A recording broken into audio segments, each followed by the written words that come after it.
Good evening and welcome to the Nevis newscast for today, Monday, 1st June 2015. I am your presenter, Bronte Swanston Hendrickson. Now for the news in detail. Premier of Nevis, Honorable Vance Amory, in his capacity as Minister of Education, has issued a statement at the start of Child Month 2015. During the month of June, early childhood workers recognize and highlight the importance of the youngest of our population. The theme for this year's celebration is Serving Our Children with Love and Dignity. This theme is insightful and compelling. It is a call to action. It highlights three important obligations that we owe to our children. The first is service. We are to serve our children in a way that would edify them, build them up, accentuate their positives, applaud their successes, encourage them to pick themselves up and dust themselves off when they fall. He also noted that children need to be shown and feel love, and thirdly, children need to be shown dignity and respect during their socialization. The Honorable Vance Amory encouraged the older persons in society to continue to be positive role models in the lives of our nation's children. The way we interact with our children has a direct effect on their development. Their self-esteem, their self-confidence, their sense of security, their emotional well-being, how they perform in school and how they deal with authority, all hinge on our interaction with them. It is therefore imperative that during this 31st celebration of Child Month, that all of us commit or recommit ourselves to ensuring that we provide the most healthy and supportive environment for the development of our children. The address to launch Child Month was first aired on Nevis Television last evening.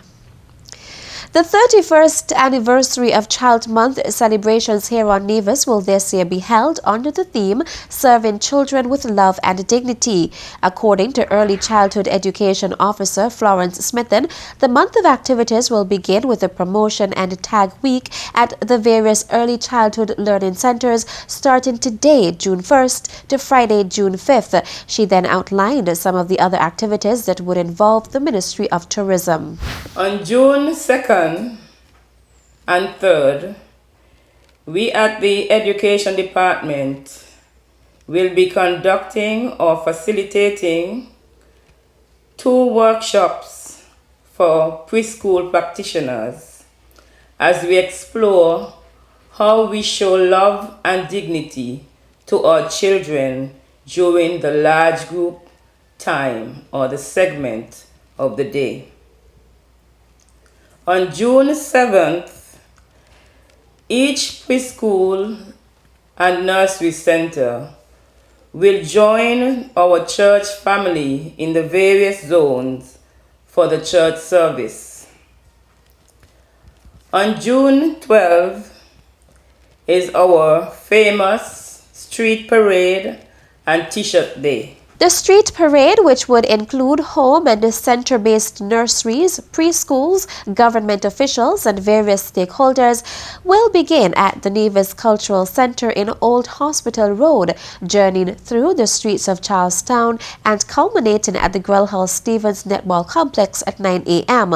On Tuesday, June 16th, the Child Evangelism Fellowship Training for Early Childhood Development (ECD) workers will take place at the Emmaus Chapel in Charlestown between the hours of 9 a.m. to 4 p.m.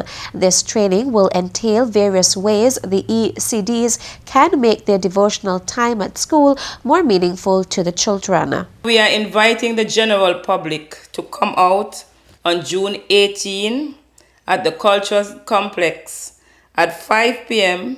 to see the little ones as they explore dancing, dramatizing, and enticing you on what they dub Dancing Stars. On Friday, June 26th, the early childhood centers on Nevis will journey over to St. Kitts to take part in their parade day. Smith then outlined the activity to culminate Child Month 2015. On June 18, we congregate at the Cultural Complex in what we dub Dancing Stars with the young children.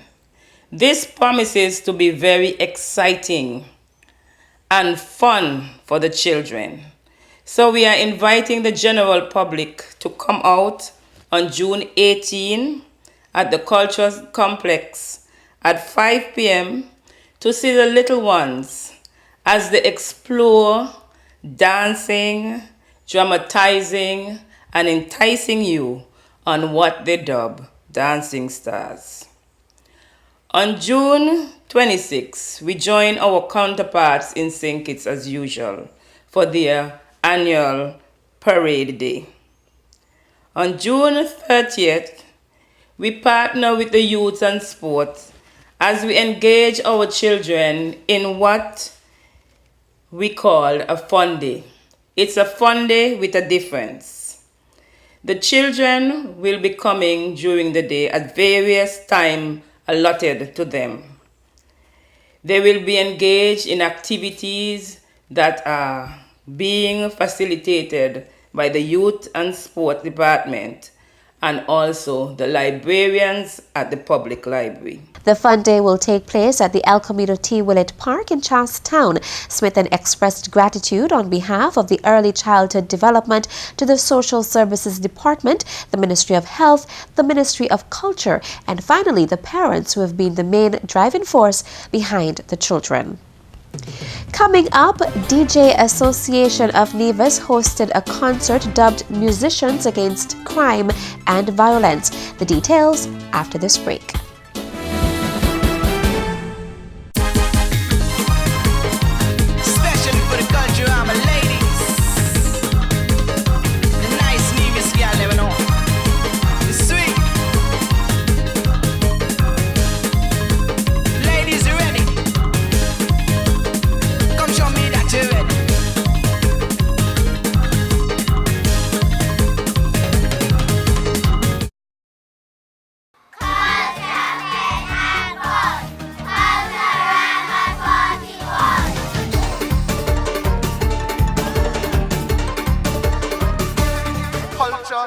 Fit and fun. Culturama 41. Welcome back. On Saturday evening, the DJ Association of Nevis hosted a rally in the heart of Charlestown to bring the message that the entertainers on Nevis are opposed to the current criminality in our society. This event was endorsed and supported by the Ministry of Social Development. Honorable Hazel Brandy Williams attended the event and commended the organizers. This function wasn't organized by the government. It was organized by ordinary citizens who would like to take back Nevis and restore Nevis to the pristine country it once was. 2015, and for the year so far, we have seen 5 fatalities through gun violence, and that is not good. It doesn't speak well for us as a country. Our main industry being tourism. And so in order for us to bring Nevis back on an even keel, it must be all of us business to try and stamp out unsociable behavior. And I'm happy that ordinary people has now seen the need for us to come together and do this, and they have started in their own little way. The event featured the RGI Band, which are persons who are currently resident at Her Majesty's Prison. Artists on the show as well were Tabulous and Deli Ranks. Also making remarks were President of the Nevis Youth Council, Dwayne Hendrickson, who also supported the event. We stand together to say no to the shadow that wants to be cast over our young children and young people to create an antisocial generation. No longer should we feel like prisoners in our own home while those who need to be detained roam freely. It is about high time that society realized that There are young people out there willing to make a difference, willing to pledge their commitment to be more strategic and proactive to aid in the reduction of crime and violence. Together, we'll pave the way forward to a prosperous future. Mrs. Brandy Williams urged parents to show the necessary guidance to their children. I overheard a conversation the other day, and a parent was talking and in front of a young child, and her words were, well, if anybody hit my child, I tell him, hit them back, and hit them back harder than they hit them in the first place. If you are telling a 5-6-year-old that, what do you expect by the age of 12, 13 and beyond? Parents, the onus is on us. It has to start with us. We have to do the remedial work at home and get our children on the straight and narrow. Saturday's event was hosted by Marvin Lewis, aka DJ Woodis, and JD Keynes.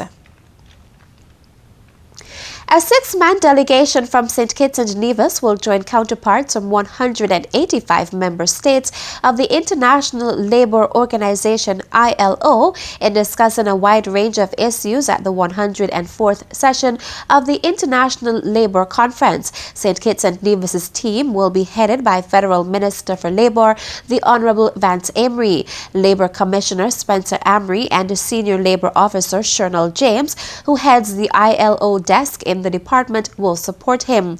Executive Director of the Chamber of Industry and Commerce, Calvin Cable, will represent the employers, while President of the St. Kitts and Nevis Trades and Labour Union, Joseph O'Flaherty, will represent the workers. Cabinet Secretary in the Nevis Island Administration, Stedman Tross, is also a member of the delegation. The June 1st to 13th meeting is being held in Geneva, Switzerland, and will be attended by representatives from government, workers and employers. Topics to be reviewed include job creation by small and medium-sized businesses, applying international labor standards, transitioning from the informal to the formal economy, social protection, and more. The representatives were chosen in keeping with the ILO policy of tripartite engagements, government, employers, and employees. They are scheduled to leave the Federation on the weekend. The Nevis Renal Society held its 4th annual walkathon last Saturday, May 30th, which started at the Gateways Bar and Grill in Cades Bay and culminated at the Artisan Village in Charlestown. President of the Nevis Renal Society, Alexa Pemberton, expressed her gratitude to a number of persons and institutions for their support. We want to thank all those persons who came out and supported the Renal Society on this morning's Walk Fit for 2015. We had about 70 walkers on the walk, but we were able to sell over about 120 t-shirts. So the support was very good. We had persons giving extra donations rather than just paying the $40 for the shirt. So we want to thank all those persons who went all the way out, and those persons who helped us to prepare our food and donated in any way. We thank the Four Seasons Resort for providing all our fruits for this morning, and Mr. Jonas from Church Ground who provided bananas, the Agriculture Department who provided some watermelon. We want to thank Island Bakeries in St. Kitts for providing us with the loaves that we had, and Sheila Evelyn who made us some pumpkin bread, the Agriculture Processing Unit, and Dr. Libert for providing us with the lovely local drinks that we had this morning. Really tasty. Florine Williams who made our bush tea. So the breakfast this morning was basically all healthy. We had scrambled eggs, boiled eggs. Oh, and we want to thank the New River Valley Egg Farm for providing us with all our eggs this morning. Pemberton then outlined the activities the Society will be hosting in 2015. Our next activity is going to be in July, where we have our annual concert, and of course our next big activity is going to be in November, the first week of November, the first Saturday in November. We will have our awards gala dinner. So we're looking for all of your support. Prizes were distributed to the first place male, oldest female, oldest male, and the youngest male who participated in the walkathon. The aim of the Nevis Renal Society is to provide emotional and financial support for persons living with kidney diseases. That's it for tonight's edition of the Nevis Newscast. Thank you for viewing. I am Bronte Swanston Hendrickson. Good night.